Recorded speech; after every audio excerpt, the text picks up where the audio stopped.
next act is going to make you believe that age is just a number. He's at Flappers all the time. And please give an Adele's warm welcome to Mr. Bob Ooten.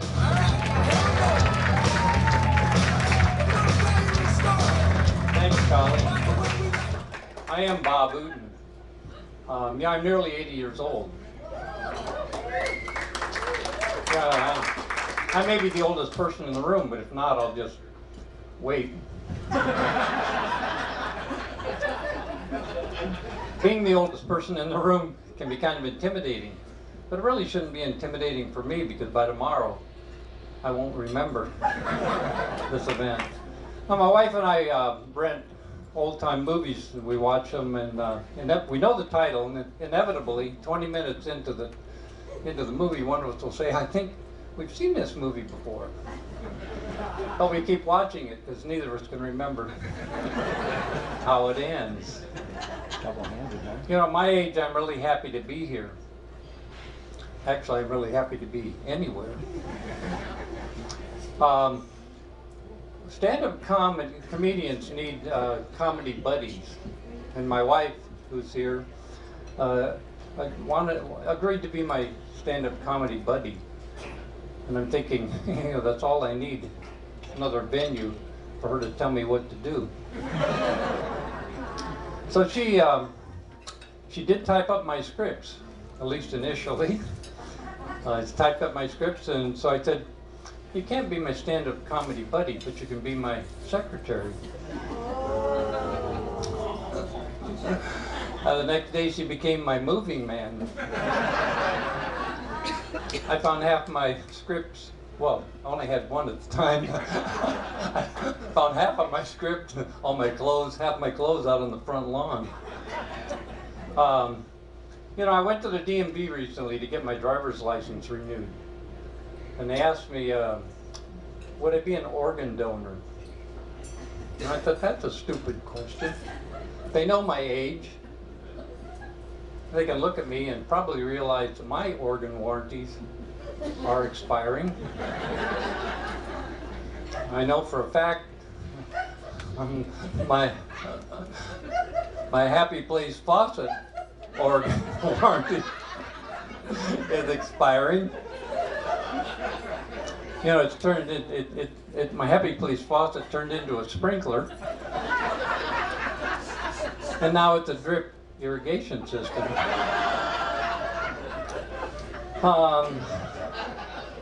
My vision is, you know, a couple is sitting in a doctor's office, and he said, "Your little girl's going to live.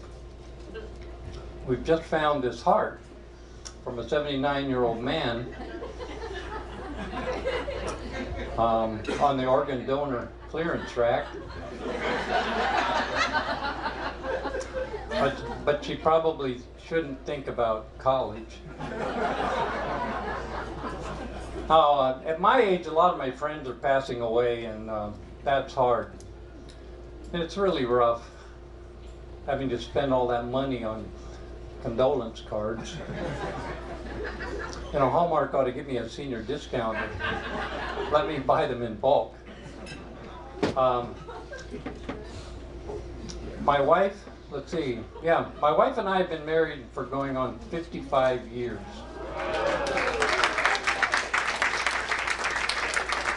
And that's a big anniversary, so she thought jewelry would be appropriate. So I got her a nice gold necklace with a gold-plated life alert.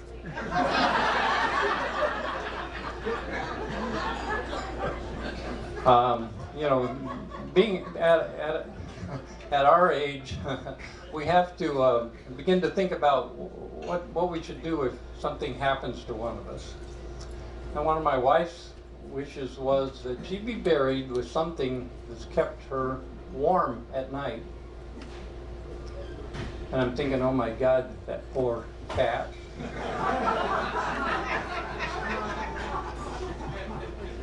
Now, if my wife should pass away first, I would be lucky. That's a friend of mine. And my wife. In that I wouldn't have to wake up anymore facing that cat's butt.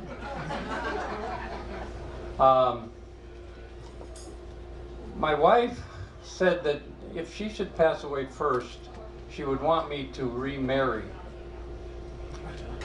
because I don't believe she thinks that I've suffered enough.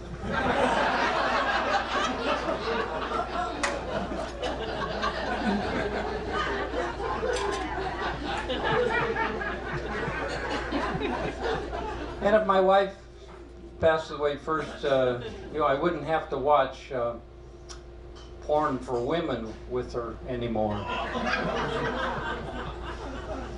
on HGTV.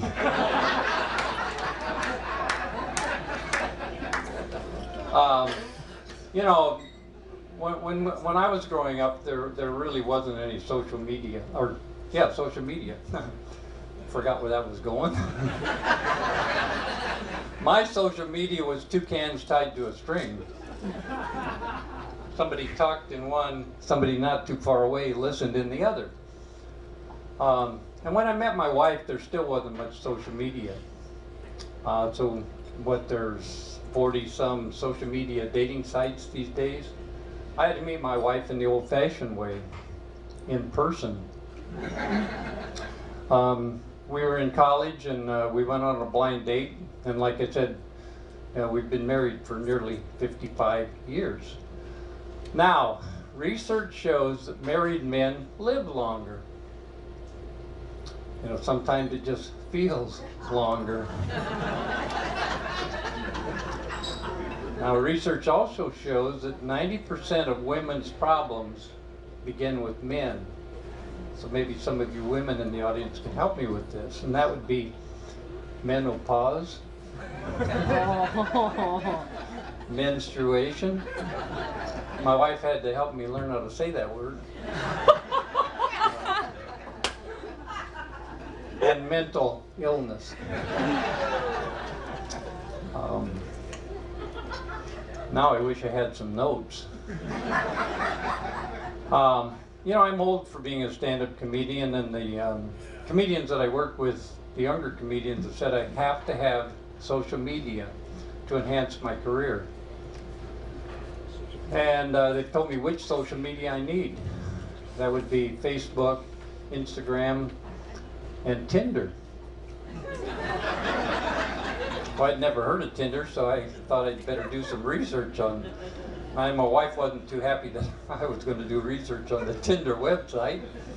So I got on the website, and the girls on that website were very scantily dressed. I just couldn't look after about 3 hours. And after I got on that website, I began to get pornography on my computer. Thank God my computer could sense when my wife was coming home. One of my younger comedian friends, well, they're all younger, one of them said, or noticed that I like coffee a lot. So he suggested maybe I could benefit by getting on the social media website Grindr, which I'd never heard of either. So I got on the website and decided that it probably wasn't for me. But I'm now getting all these calls from men who want to take me out for a cup of coffee.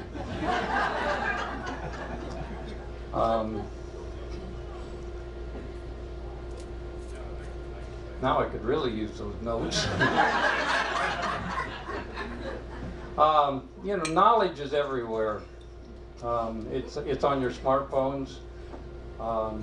Nerds and I, we know what it is. It's on your tablets, it's on the internet. I don't need any of that because my wife knows everything. So, I don't need Google or Alexa or Sirius because I have Cheryl.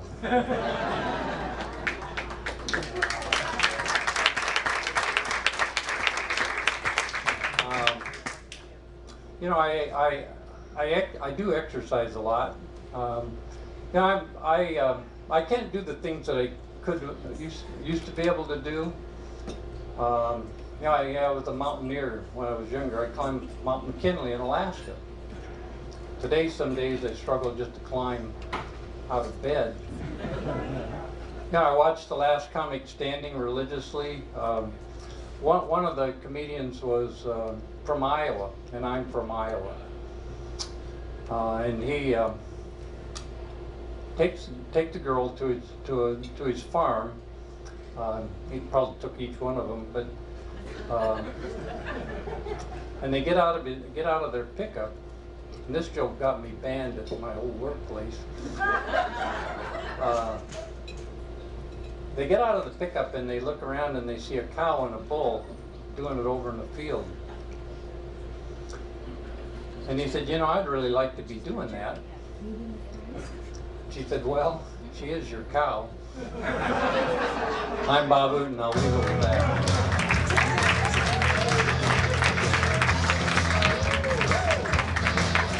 All right, Bob Ooten.